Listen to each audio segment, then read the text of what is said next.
বিড়া থাকলে খুঁজি সেরিয়ানি খাইতাম অন করে যাই থাকো। চলতি বছর বর্ষা না আসতেই ভয়ঙ্কর রূপ ধারণ করেছে ভোলার চর ফ্যাশনের তেতুলিয়া নদী। নদীর গর্ভে চলে যাচ্ছে বসতভিটা, ফসলি জমি সহ বিভিন্ন স্থাপনা। এতে নিঃস্ব হচ্ছে বহু পরিবার। ভাঙন কবলিত স্থানীয় বাসিন্দারা জানান, চর ফ্যাশন উপজেলার নীলকমল ইউনিয়নের ১ নম্বর ওয়ার্ডের চর নুরুল আমিন গ্রামের কাশিম মিয়ার বাজার থেকে ৯ নম্বর ওয়ার্ডের বাংলা বাজার পর্যন্ত প্রায় ২ কিলোমিটার এলাকায় নদী ভাঙন শুরু হয়েছে। তাই দ্রুত সিসি ব্লক দ্বারা শক্ত বেড়িবাঁধ নির্মাণ করে ভাঙন রোধের দাবি তাদের। স্বামী থাকতে গর্বিটা আছিল, স্বামী মারার পরে গর্বিটা ভাঙি লেগেছে, তো বিড়া থাকলে খুঁজি সেরিয়ানি খাইতাম অন কই যাই থাকুম, কে জায়গা নাই, জমি নেই, কিছু নাই, করে যাই থাকুম।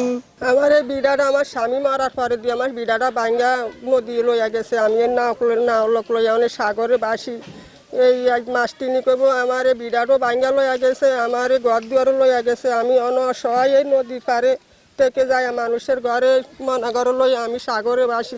সরেজমিনে জানা যায়, প্রায় ৩ থেকে ৪ বছর ধরে ভোলার চর ফ্যাশন উপজেলার নীলকমল ইউনিয়নের ১ নম্বর ওয়ার্ডের চর নুরুল আমিন গ্রামের কাশিম মিয়ার বাজার থেকে ৯ নম্বর ওয়ার্ডের বাংলা বাজার পর্যন্ত প্রায় ২ কিলোমিটার এলাকায় নদী ভাঙন শুরু হয়। বর্তমানে ওই এলাকায় তীব্র ভাঙন দেখা দিয়েছে। আমরা খুব ঝুঁকি নিয়ে নদীর এলাকায় বসবাস করতেছি। আমাদের পরিবর্তে কি হবে জীবনে আর কি হবে জানি না। এখন সরকার যদি আমাদের এটার প্রতি কোনো ভূমিকা নিতে চেষ্টা করত, আমরা অত্যন্ত আশঙ্কা থাকতাম। বিগত কয়েক বছর যাবৎ আমাদের নদী ভাঙন আমাদের কয়েকশো কানি জমি এবং শত শত বসত বাড়িঘর, ভিটা বসত বাড়িঘর নদীর পুকুর বিলীন দিয়েছে। আমাদের সবার কাছে আগ্রহ আবেদন যে স্থায়ী ব্লক দ্বারা আমার নদীপাত ভাঙন রোধের কাজকর্ম হয়েছে। ভোলা পানি উন্নয়ন বোর্ড ডিভিশন ২ এর নির্বাহী প্রকৌশলী মোহাম্মদ আসফাউদ্দৌলা জানান, অধিক ভাঙন কবলিত এলাকায় ৮৬০ মিটারের মধ্যে আপাতত ১১০ মিটার এলাকায় প্রায় ৩৩ লাখ টাকা ব্যয়ে ৭,০০০ জিও ব্যাগ ফেলে ভাঙন রোধ করা হচ্ছে। আরও বরাদ্দ এলে বাকি এলাকায় জিও ব্যাগ ফেলা হবে। এছাড়া ভবিষ্যতে সিসি ব্লক দ্বারা শক্ত বেড়িবাঁধ নির্মাণের পরিকল্পনা রয়েছে।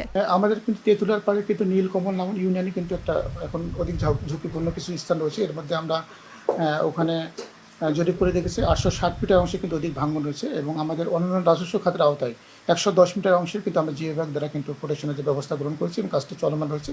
বাকি যে অংশটা রয়েছে সেটাও কিন্তু ভাঙনের সম্মুখীন আছে। আমরা ঊর্ধ্বতন কর্তৃপক্ষের সঙ্গে কথা বলে এই অংশের ভাঙন প্রতিরোধে দ্রুত কিন্তু ব্যবস্থা গ্রহণ করব।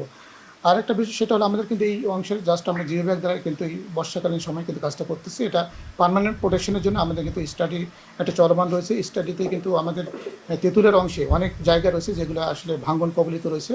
সেই জায়গাগুলো অন্তর্ভুক্ত করে আমরা কিন্তু স্টাডি রিপোর্টের ভিত্তিতে এখানে ডিপিপি প্রণয়ন করে এবং পার্মানেন্ট প্রোটেকশন ওয়ার্কের দিকে আমরা যাব। নাটা জেলি আর পানীয়র এক অসম কম্বিনেশন ড্রিঙ্কো। চিল থাকতে চান, ড্রিঙ্কো চাবান।